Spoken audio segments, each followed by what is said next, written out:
So 23 games into his career as the head coach of the Tennessee Titans, Brian Callahan is fired after a 1-5 start to the season. And we got to say a couple of things here. Yes, the Titans don't look good. No, the Titans didn't look good last year. But here's why firing Brian Callahan 6 games into this season was a terrible mistake by an organization who is pretty good at making terrible mistakes. Look, you hired Brian Callahan last year knowing full well you didn't have a quarterback on your roster. I mean, yes, you had human beings that played quarterback. You didn't have a quarterback. You started Will Levis. You tried Mason Rudolph. So basically, you knew that going into year 2, you needed to get Brian Callahan a quarterback. And you did that. You had the number 1 overall pick, and there were teams, including the Giants, that were offering you quite a delicious package of players and picks to move up to get the number 1 overall pick to take Cam Ward. But as the Tennessee Titans, as an organization, no, we're going to take Cam Ward. He's our guy. So if you have a coach that you've hired the year before, that you were so sure he was the guy, you made him a head coach in the NFL after a few years as an offensive coordinator with the Cincinnati Bengals. Obviously a good run there. You now pair up your quarterback with your head coach. And yet, shit can it?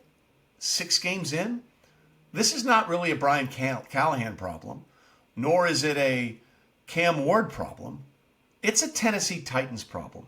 In fact, the last 4 quarterbacks to go number 1 overall in the draft all had their head coaches fired in their rookie year. Cam Ward this year, Caleb Williams last year with Matt Eberflus, Bryce Young had Frank Reich in 2023, and Trevor Lawrence in 2021 had Urban Meyer. Now, to be fair, that's an outlier because Urban Meyer is the worst head coach in the history of the NFL, and it's not even up for debate. I mean, he's a legendary college football coach. Don't get me wrong, one of the best, and the worst, literally the worst head coach in the history of the NFL. And I have plenty of statistics to back that up if you want. Maybe that's another show and another pod, but that's just a fact. Trevor Lawrence should have never been paired with Urban Meyer to begin with. But what we're seeing are organizational failures here. Matt Eberflus, if you're going to, again, Matt Eberflus' situation was very similar to that of what we have with Brian Callahan and the Tennessee Titans.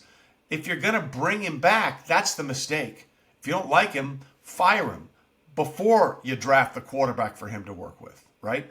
You want to have those 2 positions in lockstep. You look at the great organizations around the NFL. What did they have? They have a head coach and a quarterback in lockstep. For many, many years in New England, Tom Brady, Bill Belichick. Indianapolis for many, many years, Tony Dungy, Peyton Manning. Now you have in Buffalo, Josh Allen, Sean McDermott, Andy Reid, Patrick Mahomes. You need those guys in lockstep. And you never know what Cam Ward is going to be if you keep changing the plans that they have for him. This is not just the Tennessee Titans doing Brian Callahan a disservice. And again, I'm not saying they're a good football team in any way, shape, or form. But he was a rookie head coach last year without a quarterback. Everyone knew you were going to suck, okay? And if you didn't know that, Tennessee, that's on you. You're not being honest with yourselves, okay? So you get this guy. He gets a rookie quarterback that you take number 1 overall in the draft. And 6 games? 6 games is all you get for these guys to figure things out? That's terrible organizational management. It's a Tennessee problem. And, Mike Vrabel, whom you fired, how's that going in New England? They're in first place in the AFC East, coming off a road win over Buffalo, and then you see what happened this past week when the Buffalo Bills lost on Monday Night Football. Suddenly the AFC East is very much in play. And I know what Tennessee Titan fans are going to say right now. Oh, come on, Trey. Mike Vrabel lost 18 of his last 24 games with the Titans. Yes, because they didn't have a quarterback, because they didn't have an organizational plan for the most important position in team sports in this country. Once again, I say to you, this is not about Mike Vrabel or Brian Callahan. It's about the Tennessee Titans being a terribly run organization. That's a fact. okay? The numbers are what the numbers are. Mike Vrabel, as the Titans head coach, took Ryan Tannehill to an AFC championship game. He took Ryan Tannehill as his quarterback to an AFC championship game, and twice in that AFC championship game, they had a 10-point lead on the Kansas City Chiefs before the Chiefs became the inevitable force that we know them to be. So I don't want to sit here and listen to Tennessee Titan fans saying Mike Vrabel was a losing coach over his last 24 games. What did he do before that when he had a marginal, slightly better than average quarterback, right? When you don't have a quarterback in this league, you cannot win. What is Bill Belichick's record in the NFL without Tom Brady? It sucks, okay? With Brady, as we've mentioned on the Straight Facts Only podcast, he won about 75% of his games. Without Brady, with Cleveland and the New England Patriots, he won about 44% of his games. It's like the quarterback position is really important. So I have no idea what Brian Callahan could have been with Cam Ward in Tennessee or what Cam Ward could have been with Brian Callahan. But the surest way to mess up your franchise quarterback is to fire the head coach and change over so much of the play calling and the coaching staff midway or not even 1/3 of the way through his rookie year. You've just taken the development of that quarterback down. You're not elevating him, you're taking him down. And we're finally seeing fruits of what's happened to Caleb Williams with Ben Johnson now in Chicago, but that has been no certainty. You just can't give a coach 6 games with a rookie quarterback and expect to have it all figured out. There is no patience in football these days, whether it's in the NFL or, quite frankly, in college football as well. Look, I get it. Penn State had 3 losses in a row, 2 of them to teams they probably should have beaten. But you fire James Franklin after a 3-game losing streak, when over the last 3 seasons before that he won 10 games, 11 games, and 13 games, and was a game away from playing for the national championship. And now, because you panicked in Happy Valley, you got to pay him what, like $50 million? Because of you fired him without cause and just because he lost 3 games?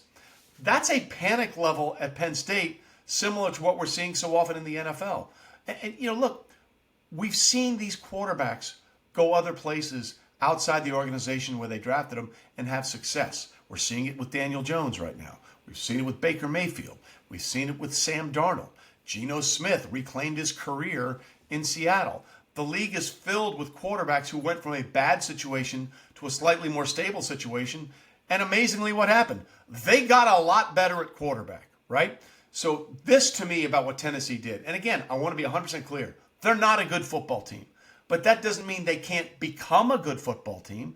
That doesn't mean that Cam and Brian can't find a way to work together. And I get it. Brian had his flaws. There were a couple times last year he was screaming at Will Levis. But to be fair, Will Levis was doing some dumb shit, okay? There was a 4 or 5 week stretch last year where the Will Levis meme was, this, or I didn't see him making all kinds of wild gestures on the field. It's not like Will Levis wasn't doing things that should make Brian Callahan angry. Now, you can argue maybe he needed to control those emotions, and that's fine. I can understand that point. But what we've seen in Tennessee is they have no patience. Like, again, Mike Vrabel took Ryan Tannehill to the AFC Championship game, and then when he didn't have a quarterback, you booted him. And oh, by the way, this is the same Tennessee Titans organization that traded away A.J. Brown to Philadelphia and thought that they could replace him with Treylon Burks, who was now basically out of football. So, this all of this doesn't look good much more for the Tennessee Titans than it does for Brian Callahan, and it's a panic move at Penn State too. Look, you need consistency in the NFL, and you need to give people time. Now, if you go the whole season with Brian Callahan and Cam Ward, and let's say they're 2-15, I get it, okay? 6 games?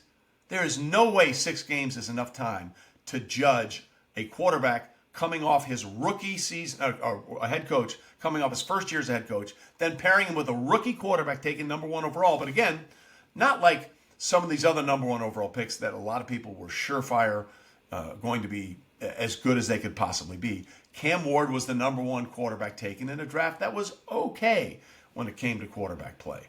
I just don't think you gave Brian an opportunity, and you didn't give Cam an opportunity.